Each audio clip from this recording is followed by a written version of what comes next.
we looked at the 4x4, a 5x5, and an alternating A.wmv block. The 4x4 is pretty familiar. This is a picture of it. There's 2 semesters. You take 4 classes in each one. The problem is that our 90-minute classes, you take 4 of them, you end up with 4 credits. So here are some barriers. It's very difficult. You don't have a natural halfway break in a semester. You have a quarter break, but there's no place for a child to go who is either misplaced because they need to go higher, or they're misplaced because they need to go lower. They're kind of set into that schedule. Students can allow those large gaps to occur. Band course and AP courses take up to a fourth of their entire schedule, each one. And there's not a lot of time for reflection. And again, classes are 90 minutes. There are a lot of merits for this as well. One of them being the fact that you have 4 classes you're focusing in on, and that's it. So for that 18 weeks, you're only looking at 4 classes. And teachers have less stress, so they can have more time to individualize if that's the case. It's also familiar. People know what it is. A 5x5 is similar to the 4x4, except that you have 5 classes in semester. The qualities are similar to the 4x4, except that now you have 5 classes. The barriers are the same ones as you have by the 4x4. The big difference is because you can take up to 10 classes, you would earn enough credits to graduate by the end of your junior year. Middle of your junior year, which can have positive and negatives. However, in order to keep up with the demand for electives, because kids can pick up to 6 electives in a year, we'd have to hire more staff and develop more electives.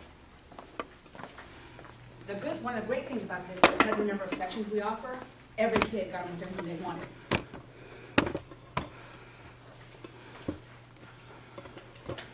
With an A-B alternating block, every day is designated as either an A day or a B day, right from the beginning. We have a homeroom, which is 30 minutes every day, which is for remediation and enrichment. Kids will meet with their teachers and work on either stuff they didn't get or stuff that they want extension on. Some of the barriers. Kids can't be focused on 8 classes at a given time. Even though it's only 4 a day, that's still 8 classes. And at first, it takes a couple of weeks to get used to that whole A-B thing. The kids tend to do really well. The teachers tend to do really well. The administrators have a harder time. And the parents, once they get the calendar and they learn to look at it, they're all set. But that's kind of a reality of getting used to it. The classes are 80 minutes long, so that does fulfill the requirements of not being a 90-minute class. The students have 36 weeks developmentally, so you're in a class for the whole year. You see your teacher every other day for 80 minutes. Credit is awarded at the halfway point.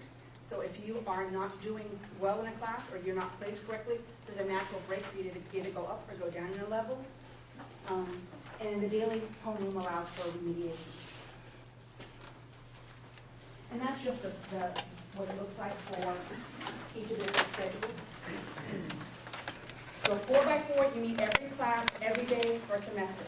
5x5, you meet every class, every day for the semester. An alternating A-B, you see your teacher all year, every other day for 80 minutes. I'm recommending the A-B because I feel that it meets the criteria that were decided upon to move the schedule in the first place. It allows for more time for reflection and growth. It gives you an entire year to meet with your kids.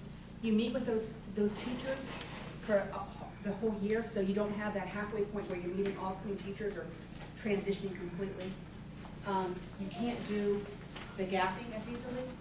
And for the A-B schedule that we've devised, we have between a 60 and 97% fill rate for our elective courses. So it seems to make the most sense for us. There's a small cost. We have to bring our guidance counselor in to work on the schedule. We have to do that anyway, no matter what schedule we go to, because it's now July. So there is no some schedules have one day where everyone meets. We have no manic Monday. Every day is designated either an A day or a B day for the first day of school. So if you have a snow day on a day, That doesn't interrupt anything. That day is just simply missed, and the next day is whatever it had been decided upon to be in the first place. The other part of it is that you have a 30-minute homeroom, and so every other week you have 30 extra minutes with your teacher for enrichment or for reteaching. The test is given out and kids have a hard time with the concept. The teacher has 30 minutes each week, every other week, to work with their kids on that concept or that idea. And so it's going to look like this. Every week will be either an A week or a B week. So every Monday you're going to meet with your first period class. Every Tuesday you'll meet with the second period, Wednesday third, Thursday fourth. And then Friday is a time where I'm going to work with the staff to decide how we're going to group kids, but we decided to do maybe an evacuative, the emergency group, because we had an evacuation and a lot of our teachers didn't know their kids in that emergency group. And God forbid, there's actually really an emergency, we would really want our teachers and our kids to have a working knowledge of each other. And so if that's not your week to see your calculus teacher, but you need extra help in calculus, Friday is always a day that you know that you have 30 minutes to work with an individual teacher on your need to do. I know that it's July. I've either spoken with or met with about 2/3 of the teaching staff, and they're in support of this. It is the schedule that back when the decision to move to a scheduling program, a different schedule from the 4x4, it was the schedule with some tweaks that was recommended by the teachers at that time. It allows us to meet with our kids and do remediation. It allows for us to work on our testing scores. It allows for more developmental time. It allows for our kids and our teachers to build long-lasting relationships. And all of those things are the things that are going to impact student achievement. And it'll allow us to focus on instruction. And that's why my recommendation is that we go with an AD. So how do we get this word out to everybody about what schedule we're on? There's emails. We'll have voluntary faculty meetings. We're going to do another all-call on the telephone and blast on the email. We're going to have open houses and parent forums. Our freshmen need to come into our school. I haven't had a chance really to do that. So I'd like to have an open house for our freshmen, but also have an open house for all of our kids, just to have a chance to see their schedule and look at what their day is going to look like before school starts.